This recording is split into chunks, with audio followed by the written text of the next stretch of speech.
नमस्कार दोस्तों, स्वागत है आपका हमारे official YouTube channel GS bye Neeraj sir में। कैसे हैं आप सब? मैं आशा करता हूँ स्वस्थ होंगे, मस्त होंगे और अपनी तैयारी में व्यस्त होंगे। मित्रों, तैयारी आप लोग प्राविधिक कला की कर रहे हैं, तो प्राविधिक की तैयारी में आप व्यस्त हैं। और प्राविधिक कला में हम लोग क्या पढ़ रहे थे? हम लोग खंड बा पढ़ रहे थे। खंड बा यानी जो आपका 12 नंबर का प्रश्न आता है उसे हम लोग पढ़ रहे थे, यानी अक्षर लेखन की बात हम लोग कर रहे थे। तो हम लोग बात अक्षर लेखन पर करेंगे। अक्षर लेखन क्या होता है, कैसे पूछा जाता है क्वेश्चंस और कितने प्रश्न आपके यहाँ से आते हैं। मित्रों, आप जानते हैं कि जो आपका अक्षर लेखन है ये 2 खंडों में डिवाइड होता है। 6 नंबर का पहला खंड और 6 नंबर का दूसरा खंड होता है। यानी जो का वाला खंड है वो भी 6 नंबर का होगा और जो आपका खा वाला खंड है ये भी आपका 6 नंबर का ही होगा। तो इस टाइप से 6 + 6 आपका 12 नंबर ये कन्फर्म होता है। मित्रों, बात करें अक्षर लेखन में तो इंग्लिश और हिंदी दोनों में अक्षर पूछे जाते हैं। आपको लिखना होता है। कभी कभी तिरछी छपाई वाले अक्षर पूछ लिए जाते हैं, कभी कभी सीधा पूछा जाता है। ज़्यादातर मामले में सीधे अक्षर की बात होती है और सीधा अक्षर लिखने के लिए 90 डिग्री का कोण प्रयोग किया जाता है। और जब तिरछी लिखाई वाला पूछा जाता है तो ये जो कोण हो जाता है मित्रों, झुकाव हो जाता है, वो 75 डिग्री के साथ हो जाता है। ये याद रखिएगा, ठीक है। तो ये आपके खंड आ में भी पूछ लिया जाएगा, यानी सेक्शन ए में भी पूछ लिया जाएगा। 1 से 2 प्रश्न यहाँ से भी आते हैं, तो इन्हें देखने का प्रयास करिएगा। आइए अब हम लोग अपना खंड बा बात करते हैं। मित्रों, ये आपका क्लास नंबर 22 है। कौन सी क्लास है? क्लास नंबर 22 है। और क्लास नंबर 22 में हम लोग जो है पढ़ेंगे आज क्या लिखना, ISOMETRIC यानी आइसोमेट्रिक लिखना है। 3.5 सेंटीमीटर की हाइट है।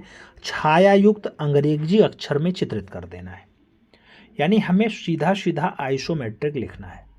अब आइसोमेट्रिक लिखने के लिए जैसे अभी हमने कल जो क्लास की थी उस क्लास में हमने देखा था कि जो है कैसे हम लोग लिखते हैं विजयकांत। तो विजयकांत को लिखने के लिए हमने 2.8 सेंटीमीटर का डाटा लिया था। आज जो है 3.5 सेंटीमीटर है। फिलहाल ज़्यादातर क्वेश्चंस तो 3.5 में ही पूछे जाते हैं, क्योंकि यहाँ आधा सेंटीमीटर का खाना बनाना पड़ता है ना, तो इसमें डाटा होता है। फिलहाल अगर हम आइसोमेट्रिक लिखें तो ये कितने खाने कवर करेगा? तो आई के लिए 1 खाना, एस के लिए 4 खाना, ओ के लिए 4 खाना, एम के लिए 5 खाना, ई के लिए 4 खाना, टी के लिए 4 खाना, आर के लिए 4 खाना, आई के लिए 1 खाना और सी के लिए 4 खानों का प्रावधान होगा। प्लस जितने अक्षर होंगे इसमें एक एक्स्ट्रा ऐड करना होगा। तो 1 2 3 4 5 6 7 8 9 है, तो हमें 10 और एक्स्ट्रा ऐड करना पड़ेगा। तो अब काउंटिंग करना है। 4 1 5 4 9 4 13, 13 4 17, 17 5 22, 22 और 4 26, 26 4 30, 30 1 31, 31 में 10 और जोड़ लेंगे तो क्या हो जाएगा? 31 + 10 = 41। तो हमें 41 खाने जो है बनाने पड़ेंगे। वो कौन से? ऐसे ऐसे बनाने पड़ेंगे। और जो हमें लंबी लाइन खींचनी होगी, 41 आधा सेंटीमीटर का खाना है, तो इसे अगर 2 से भाग दे देंगे तो 20.5 सेंटीमीटर की वैल्यू आएगी। ये हमारी क्षैतिज रेखा हो जाएगी।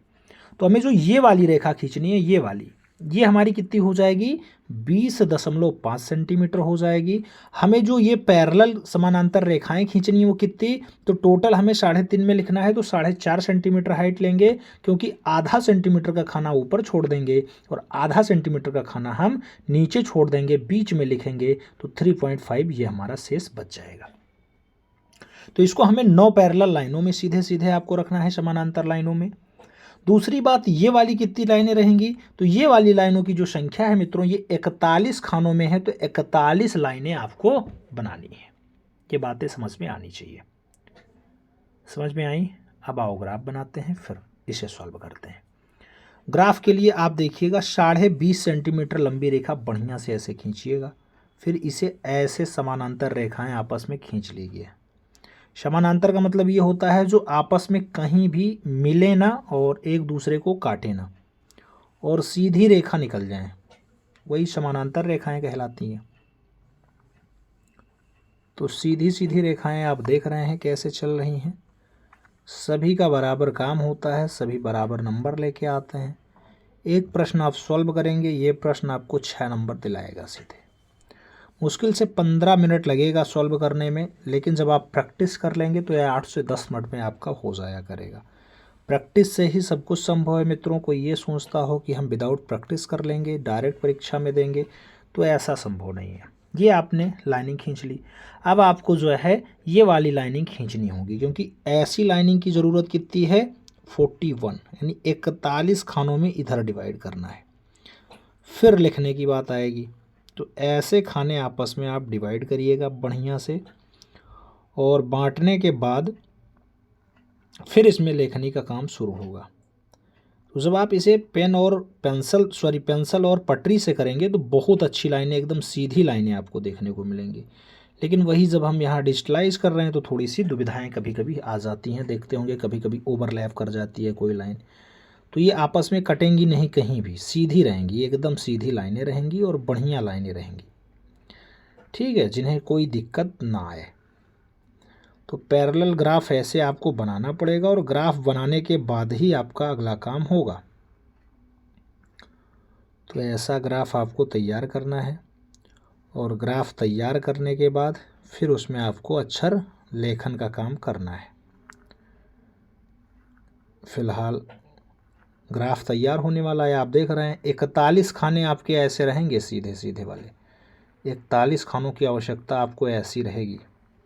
ठीक है, लास्ट में कुछ ओवरलैप कर गया है ऐसा, हालांकि ओवरलैपिंग नहीं होनी चाहिए थी लेकिन अब हो गया है, ऐसा नहीं होना चाहिए। ऐसा सीधा आपको लिख लेना है, फिर इसमें लेखनी स्टार्ट करनी है। अब इसमें अगर लेखनी हमें स्टार्ट करनी है तो थोड़ा बढ़िया ऊपर का आधा खाना छोड़ना है, नीचे का आधा खाना छोड़ना है। लिखना क्या है, सबसे पहले आई लिखना है। अब आई लिखेंगे तो हम यहीं से लिख पाएंगे ना ऐसे, तो ये हमारा आई हो गया। सीधा लिखेंगे तो बहुत अच्छा आएगा, काट भी बहुत अच्छा रहेगा। फिर एस लिखना है, मैं एक खाने छोड़ के एस लिख लेना है। अब एस के लिए आपको 4 खानों की आवश्यकता होगी। ऐसा लिखेंगे तो ऐसे 4 खाने आपके लग जाएंगे, देखना ऐसे। तो ये आपका एस हो गया। एस के बाद फिर एक खाना छोड़ना, ओ लिखना है मित्रों। ओ लिखने के लिए भी आपको एक खाना बीच में छोड़ना है, फिर 4 खानों की आवश्यकता होगी। बढ़िया से लिखेंगे तो ऊपर नीचे ओवरलैप नहीं होगा और बहुत अच्छा से लिख जाएगा। ऐसे आई हो गया, एस हो गया, ओ हो गया। उसके बाद एम लिखना है, 5 खानों की आवश्यकता है। एम ऐसे लिखना। ये ज़रूर ध्यान देना है कि आपको जो है यहाँ लाइनिंग आपको छोड़नी है। ठीक है, तो ये ज़रूर ध्यान देना है, लाइनिंग को छोड़ना है। 5 खाने लगेंगे, और 5 खानों को लिखने के लिए बहुत अच्छे से आप मेहनत करेंगे तब जाके लिख पाएंगे। ठीक, 5 खानों में एम आपका लिख गया। देन ई लिखना है। अब 4 खानों की आवश्यकता है, और ये 4 खाने आपके यहाँ से कंप्लीट होंगे। देखना अच्छे से लिखेंगे तो पूरा का पूरा नंबर एग्जामिनर देने के लिए बाध्य हो जाएगा, और जब आप 4 खानों से एक्स्ट्रा ओवरलैप करेंगे तो फिर नंबर कटेगा। पूरा नंबर लेना है तो टाइम से और अच्छे से आपको सॉल्व करना होगा। ई के बाद आपको टी लिखना है। टी के लिए 4 खानों की आवश्यकता होती है, आप जानते हैं। 4 खानों में इस टाइप से जब आप टी लिखेंगे तो आपके 4 खाने में ही डाटा कंप्लीट हो जाएगा, और बढ़िया से आपका टी भी लिख जाएगा। ISOMET आप लिख चुके हैं। टी के बाद आपको आर लिखना है। आर के लिए भी 4 खानों की आवश्यकता है। एक लाइन छोड़ के आराम से आप आर लिखिएगा मित्रों। आर लिखने के लिए 4 खाने की आवश्यकता है, ये तो आप जानते ही हैं। और आर को इस टाइप से आपको लिखना होता है, इस टाइप से। तो आई हो गया, एस हो गया, ओ हो गया, एम हो गया, ई हो गया, टी हो गया, आर हो गया। अब इसके बाद क्या लिखना है मित्रों, आई और सी लिखना है। आई के लिए 1 खाने की आवश्यकता है, ऐसे सीधे आपको लिख लेना है, आई हो जाएगा। देन सी लिखना है मित्रों। सी लिखना बहुत आसान है, बस ऐसे थोड़ा सा प्रैक्टिस कर लेना। पता चले आज आपको बहुत आसान लग रहा है, 4 दिन बाद जब परीक्षा में जाओ तब आपको दिक्कत हो जाए। ऐसा जब दृश्य लिखेंगे तो ये दृश्य आपको देखने में भी अच्छा लग रहा होगा। हालांकि थोड़ा बहुत जो आपको ओवरलैपिंग दिखाई दे रहा है, ये केवल स्केल ना यूज करने की वजह से है। तो स्केल भी यूज कर लेंगे तो सब कुछ अच्छा हो जाएगा, बहुत बढ़िया चलेगा। ठीक, तो इस टाइप से लिखेंगे तो आपको 6 नंबर पूरा का पूरा मिलेगा मित्रों। साफ सफाई विशेष ध्यान देंगे, अक्षर ओवरलैप नहीं करेंगे, बीच में खाना छोड़ते हैं। आप जानते हैं एक अक्षर लिखे तो बीच में एक खाना छोड़ा गया, ऐसे एस लिखे एक खाना छोड़ा गया, ऐसे ओ लिखे एक खाना छोड़ा गया, जिससे अक्षर देखने में अच्छा लगे और सुस्पष्ट दिखाई दे जाए। तो ऐसा काम इसलिए करते हैं। अब आपने आइसोमेट्रिक लिख लिया है, दिखाई दे गया ना। 41 खाने लगे इधर के, 20.5 सेंटीमीटर की लाइन लगी, आपने ये भी देखा है। ओवरलैप कहीं किया नहीं है, अच्छे से लिखा है, तो 6 नंबर आपका पक्का है। इसमें कोई रचना विधि नहीं लिखनी है, ये याद रखिएगा। आगे बढ़ें। सेगमेंट का कंप्लीट हुआ 6 नंबर का।